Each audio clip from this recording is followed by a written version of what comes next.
Welcome to Faith Speaks. I'm your host, Dick Patten, and it's a pleasure to welcome you back. And we're here today on Catholic Radio, WICX 102.7 FM from Immaculate Heart of Mary Church. And with me, with my director, Ian Marx, and our special guest today is Jim Preisendorfer. And Jim is involved in a ministry he works with basically the prison, but it's a Kairos in the prison, right? It's Kairos. Kairos. Yep. Okay. And how long have you been doing this, Jim? 8 years. 8 years. And you said initially off radio that it was maybe started from the men's Cursillo? It started from the Cursillo movement. Okay. Back in 1980, around 1986, they decided to do, 1976. Wow. 1976. In Florida at the Rayford prison, they brought in Cursillo, which is the short course in Christ that a lot of us have done. They brought it into the prisons as Cursillo prison, Cursillo for the prison. And after about 2 years of that, they realized that they needed to make it available to all faiths, because it was Cursillo is the movement, a Fourth-day movement that's specifically for Catholics. There are other movements. There's the Road to Emmaus, there's Tres Dias, which all comes out of the Cursillo movement, but those are for separate, different denominations. So they decided that they wanted to open this up more to all faiths. So 2 years later, that was the first Kairos prison ministry a weekend, and that was in Florida. Really? So, and that's where our headquarters is. It's just remained in Florida ever since. The big thing about Kairos, and Kairos is a Greek name, which means that Christ is present. Okay. And Christ, we all know Christ is present all the time with us. But these men in prison feel that they've been rejected. A lot of them have been rejected by their families, and a lot of them feel that they've been rejected by God because of what they've done. And it's a terrible feeling for these guys. We all know that, and I'm not good at quoting chapter and verse, so I do have to have a couple notes here. In Matthew 25:31 through 46, there's two things in there. It talks about God separating the goats from the sheep. Oh, yeah. And that he will put the sheep on his right and the goats on his left, and usually that means the left side isn't the best side to be on. So I felt that I don't want to be a goat.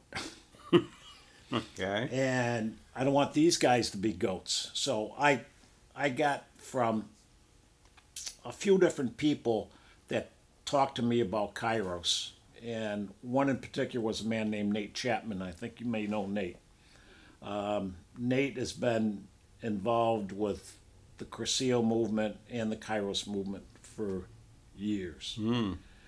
And Nate had mentioned it to me a couple times, and like the third time around, I said, it's time for me to do something about this. So I decided to. So that's basically how I got involved. So back to the men. They're really forgotten. A lot of these men are forgotten.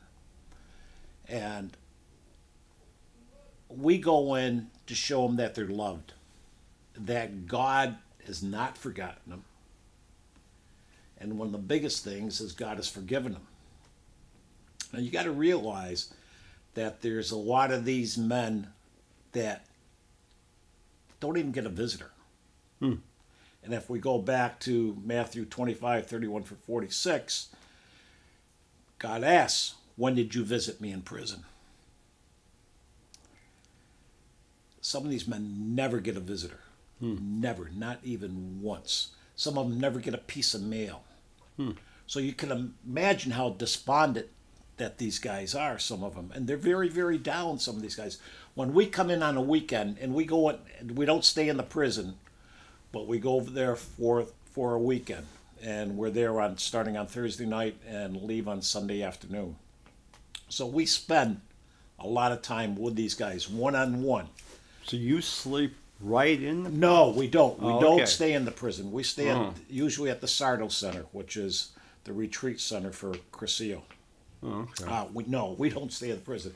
Good thing. I don't think some of the guys would Well, want to when- do this ministry. Well, when you said when you Thursday night, you're there till Sunday, it made me wonder: is there some special No. quarters that you can stay in, not in the No. general population, but We eat with them. They're prison food. And I'll tell you from experience, from several times of being in the prison and eating their meals, it's not what a lot of people think it is. They aren't eating steak and lobster.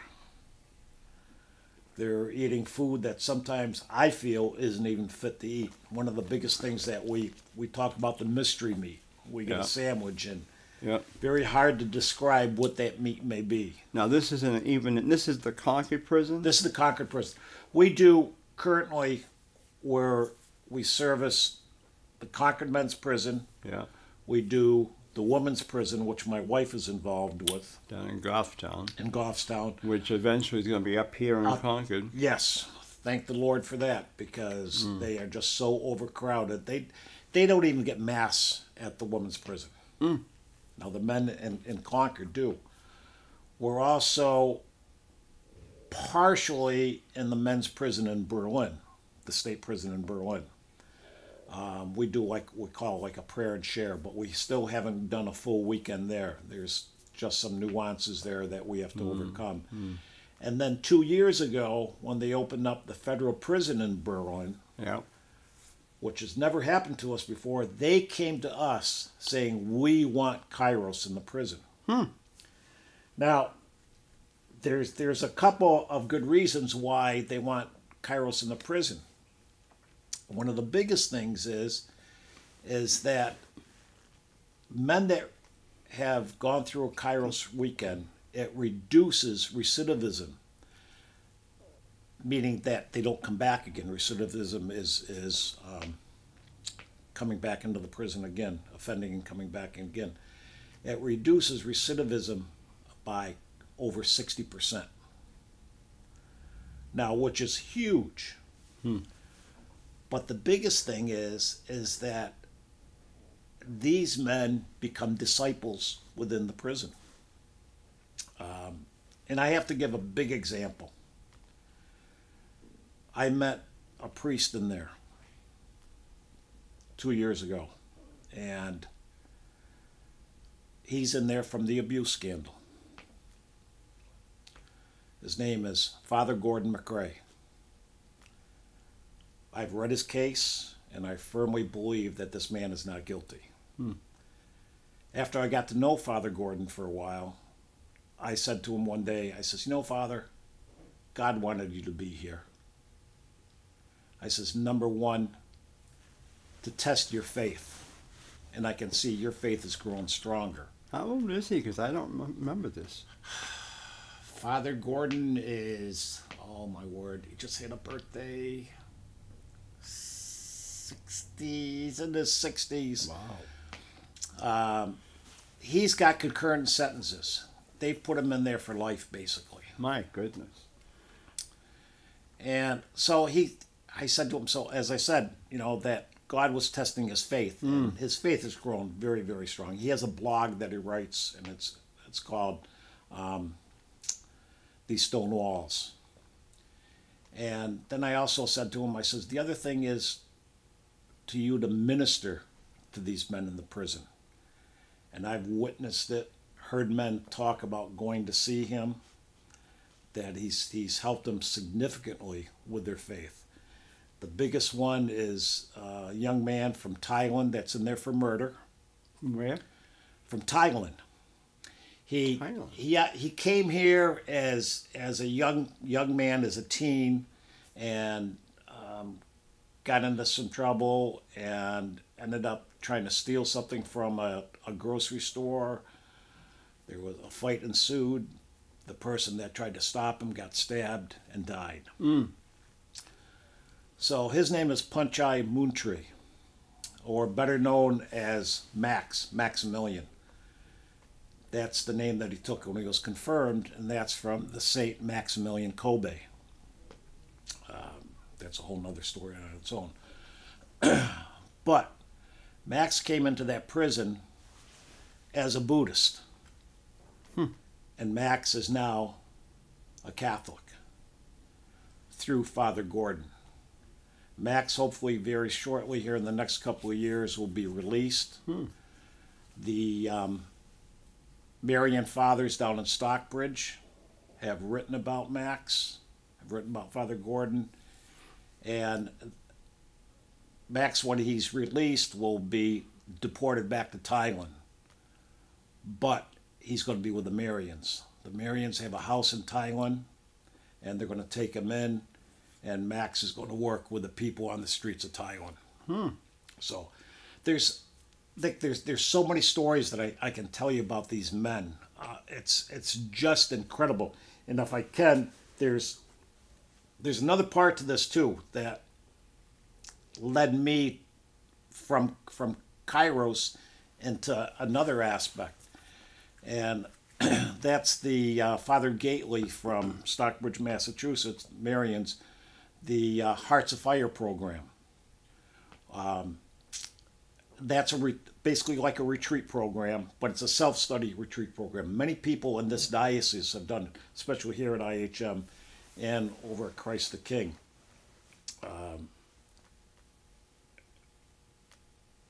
Nate Chapman, again, was talking with Father Bill Deschamps from Jaffrey, New Hampshire, about this 33 Days of Morning program, 33 Days of Morning Glory, and said that what Nate thought about maybe doing this in the prison. We're very blessed that we have a chaplain at the prison that's a deacon, a Catholic deacon. Really? Deacon Jim Daly. He's awesome. Nate approached Deacon Jim about this, and he said it would be a great idea, that he'd love to see a program like this. So we've done 2 different sessions of it, full sessions of the Hearts of Fire program. And we were the first ever in the world to do this program behind the walls of the prison. So Hearts of Fire, what is again? I missed something there. Okay, it's a retreat program. Okay. It's a self-study retreat program, or you can do it in a group atmosphere. Okay. The first session is like 10 weeks, 10 nights, one night a week, 10 weeks, and then it continues into Consoling the Heart of Jesus, and then the 3-in-1. So it's a very loaded program. About mercy, an awful lot of it's mercy. And that's where the Marians down at Stockbridge came into this, because of divine mercy. And the quote from Father Gordon McRae on this 33 Days of Morning program, he wrote in his blog, 33 Days of Morning Glory was a great spiritual gift. I have been blind, but through divine mercy, my eyes have slowly opened to cosmic truth. Had my hope been answered when I prayed for it, someone else's hope might have been destroyed. And now that I see under just a corner of that veil, I know what I must do. And one more from an inmate, his name is Robert. The Hearts of Fire programs have opened my eyes and my mind to our Catholic faith. And for me, being a cradle Catholic, just following along blindly, my eyes are now open to the beauty and power of the Mass. We all like ice cream, and for years I settled just for ice cream. Father Gately has shown us that the Mass is more like a banana split. It has far more in it than I ever saw on just the surface. I don't just go to Mass now. The Mass unites my daily trials as a share in the sacrifice of Christ. No. Okay. These programs change these men. You see these men melt, that their hearts soften. A couple of questions I'm getting this because I'll tell you the reason why. Number one, are you thoroughly convinced that the ones that are in this program are really sincerely feeling it within their heart? They can really feel that Jesus is with them. This is not some facade that they're doing. If they really have their heart into this, not just trying to act like, oh, I found the light or whatever. There are probably some of them like that. Yeah. I can't speak for each one of them because I don't know they're true inside. Yeah. But from the men that I've gotten to really know, Sure. it has changed their lives. I have another one. His name is Tony. And Tony, after about 3 weeks of doing the 33 Days of Morning Glory, said to me, now, Tony is another man in there for life, for murder. Yeah. And this is one thing against the death penalty. Tony said to me, he says, you know, Jim, there's mornings that I used to wake up and wish I was dead. Yeah. Knowing that I have another day and another day behind these walls. He says, I don't feel that way anymore. I now have a purpose in my life. And he says it's all due to this program. So it's changed hearts, Dick. It's changed hearts. We see men that come in there that are enemies with one another. As you say, yeah. And at the end of a weekend, they're hugging one another. We've seen it. It's incredible to see how these men, and they continue. It's like the Kairos program. It just doesn't end on that weekend. They end up doing small groups together. They meet once a week for what we call prayer and share. Yeah. And then once a month, they have a group reunion where they all get together. So it's an accountability. They find themselves making themselves accountable to one another. So if they're out like in the yard and somebody sees somebody doing something that's not appropriate, and they're a Kairos brother, they'll come up and say something to them. You know, why are you saying that? Why are you doing this? You know, so they make themselves accountable. They're the ones they'll pull each other out of the bunk on Sunday mornings to get to Mass or get to their Protestant services. I was going to say, because I know several other religious faiths, and I was talking with, in fact, it was funny, I ran into two of them recently, and one is a minister, used to be with the Church of God here in Concord, and he took a leave of absence for a while just because he's got kids. Now he's got a, and he said, but he goes to the prison and does teaching up there, or he does prayer groups or whatever. Yep. Then I have another one who is with the Granite State Baptist Church, and his name is Pastor Jim, Peter, I think it is. And, and he also goes up there to do prison ministry. Yep. So that's why I'm wondering, are these gentlemen, I'm not saying they're doing it on purpose, but are they today all Catholic, oh God, and all this, and then tomorrow they're with this other group and then another? I mean, that's what would bother me, is how some of them do intermingle amongst. I mean, if they're doing a Bible study, I mean, I've done Bible studies here with Protestants. Really? Okay, and one of the young men converted to Catholicism. I don't know if it was all from our Bible study, but he ended up converting to Catholicism. So that's. I don't think it makes a difference if they're going to a session, if they're Catholics and they're going to a study just for Catholics, or they're attending another study with Protestants. I mean, they're all trying to learn more about Christ. The other thing that I've got to really add to all this and how God works, last month, Bishop Labashi Yep. Unknowns to us, came into the prison. Really? I mean, he came, it was an announcement a couple weeks before, but he came in and did Mass for the men. Hmm. And after the Mass, one of the inmates, Larry, who was in the choir, thanked the bishop for coming and then asked him, "Do you think it would be possible, Bishop, to make this chapel a holy door?" And Bishop Labashi, with his soft voice, said, "I think this would be a wonderful idea." So, He blessed the door at the chapel and has made that the 10th holy door in our diocese. so where is the chapel located in the prison? Right in the prison. It's right in the prison up on the 3rd floor of one of the buildings. Really? Right on North State Street? Yes, it is. Yep. Oh, for Yep. heaven's sakes, It's a big chapel, I never would have known and that. it's non-denominational. Yeah. It's a chapel that's used by all faiths. Yeah, yeah. Huh. So Bishop Labashi does that. 2 weeks later, Monsignor Frontanero comes in on Divine Mercy Sunday and says Mass. He's been on our show before. And what a blessing to have that. He is a super priest.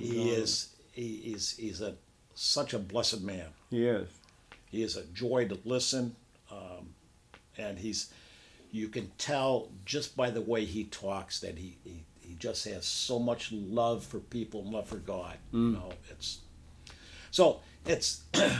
things are constantly happening. God is just working behind those prison walls phenomenally. Sure. I do have to put a plug in. Kairos does have a car wash coming up Yeah. here at IHM on June the 11th. Okay. It's a free car wash. Yeah. And all we're doing is just asking if you can make a donation, make a yeah. donation. That's what a lot of them do nowadays. Yeah. Yeah. That's the best way to do it. It'll be our second one, and it looks like it's going to be one of our major fundraisers now for Kairos. How many people are in Kairos from this this church? From this church, Any idea? there's a half dozen of us. Yeah. Because I ran a team. I was a leader on a team 2 years ago, and I had several different people from here on my team. See, I was all ready. I really wanted to become a part of this. And you remember that. Yes. Yep. But because of my having contact or being writing to one of them, Can't do it. and that's too bad. Because, It is. You know, I forget, there is a priest in our diocese that's working on this to try to have this changed. yeah.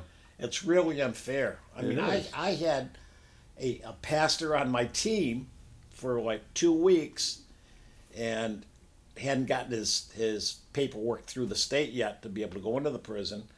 Come to find out, he was doing the same thing. He was writing to a brother-in-law in prison, and he had to stop being on the team. He couldn't do it, which is a shame. Yeah, it is. It's a because, shame. You know, if you feel like you want to give, and you feel it in your own body, you want to give, and you're being shut out. It you is. know. It really is. I think it's wrong. It is. I think it's wrong.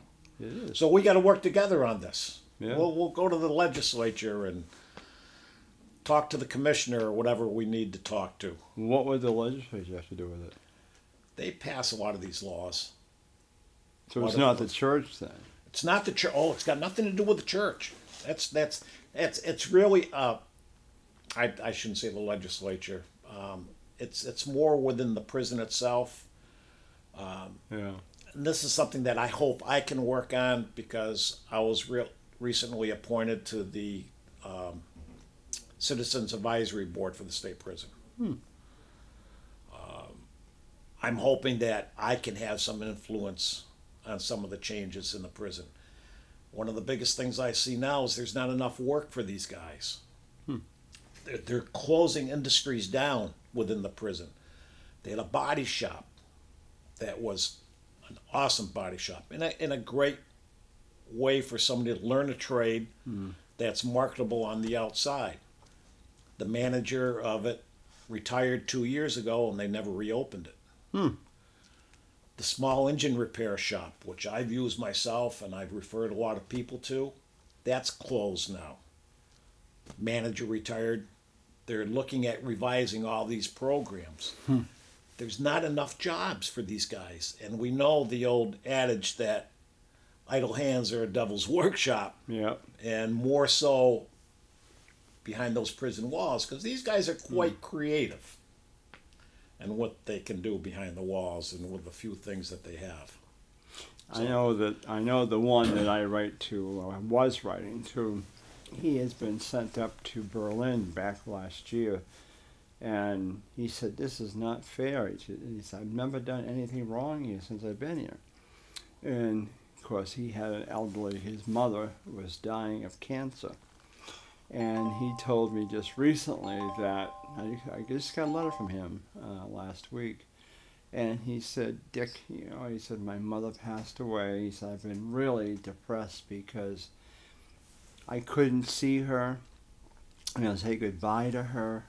I couldn't, call or anything like that." He said, and I thought, gee, what a shame. Now this young man, well, not young, he's young, he's in his 40s.